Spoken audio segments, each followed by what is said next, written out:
Assalamualaikum warahmatullahi wabarakatuh.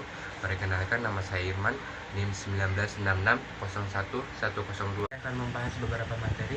Yang pertama, planning bisnis. Yang kedua, memilih bentuk kepemilikan perusahaan. Yang ketiga, etika bisnis dan tanggung jawab sosial. Langsung saja saya akan membahas poin pertama tentang planning bisnis. 5 pemegang kepentingan kunci dalam sebuah perusahaan adalah: yang pertama, owners, mengorganisasi, mengelola, dan menanggung resiko bisnis. Yang kedua, creditors, penyedia pinjaman untuk memulai bisnis. Yang ketiga, employees, karyawan yang direkrut untuk menyelenggarakan bisnis. Yang keempat, supplier, penyedia material yang dibutuhkan untuk produksi. Yang terakhir, customer, adalah pembelian produk untuk memulai kebutuhan. Yang kedua, rencana bisnis. Untuk siapa? Apakah for the entrepreneur atau for the investor and creditors? Apa yang disediakannya? Uraian yang diperinci menyangkut bisnis yang diusulkan, mencakup jenis pelanggan, kompetensi, dan fasilitas yang perlu untuk produksi. Yang kedua, rencana bisnis atau bagian manajemen. Dalam bagian manajemen ada beberapa tahap. Yang pertama, struktur organisasi, mengidentifikasi aturan dan tanggung jawab masing-masing karyawan prima.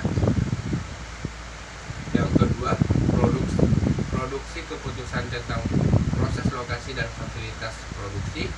Yang ketiga, sumber daya manusia, menghimpun lingkungan kerja yang akan memotivasi karyawan guna kesuksesan bisnis.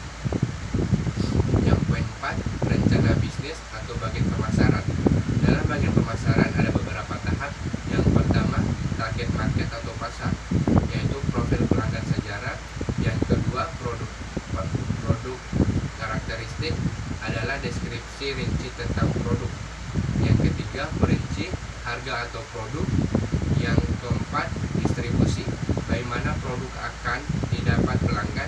Yang terakhir, promosi, adalah bagaimana akan dikomunikasikan kepada target market atau pasar. Akan membahas materi yang kedua tentang memilih bentuk kepemilikan perusahaan. Ada 3 bentuk kepemilikan bisnis. Yang pertama, perseorangan. Yang kedua, persekutuan. Yang ketiga, perseroan. Yang pertama,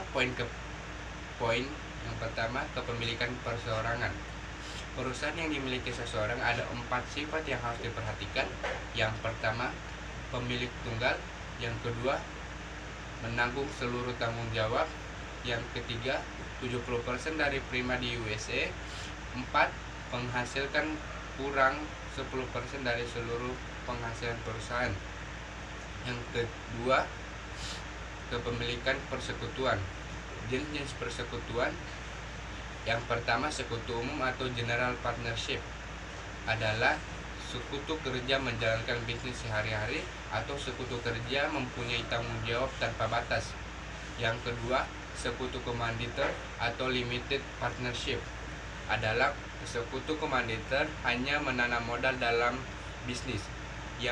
Atau sekutu komanditer hanya dapat dikenakan kewajiban sampai kepada jumlah yang mereka hasilkan. Baik, saya akan membahas materi yang terakhir atau yang ketiga tentang etika bisnis dan tanggung jawab sosial.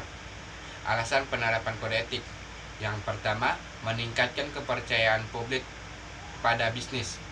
Yang kedua, berkurangnya potensi regulasi pemerintah yang dikeluarkan sebagai aktivitas kontrol. Yang ketiga, menyediakan pegangan untuk dapat diterima sebagai pedoman. Yang keempat, menyediakan tanggung jawab atas perilaku yang beretika. Poin kedua, pertimbangan tanggung jawab sosial. Yang pertama, pelanggan, pekerja. Yang ketiga, pemegang saham. Yang keempat, kreditor. Yang kelima, komunitas. Yang ketiga, biaya-biaya atas tanggung jawab sosial. Yang pertama, pelanggan. Bagian-bagiannya adalah program resave atau resave keluhan. Yang kedua, survei untuk menilai kepuasan karyawan.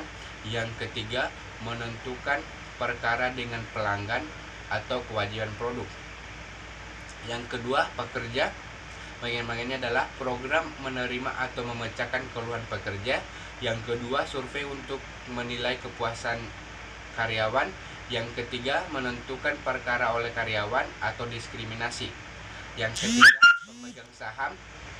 Bagian-bagiannya adalah penyikapan informasi keuangan. Yang kedua, menentukan perkara oleh pemegang saham. Yang terakhir, lingkungan.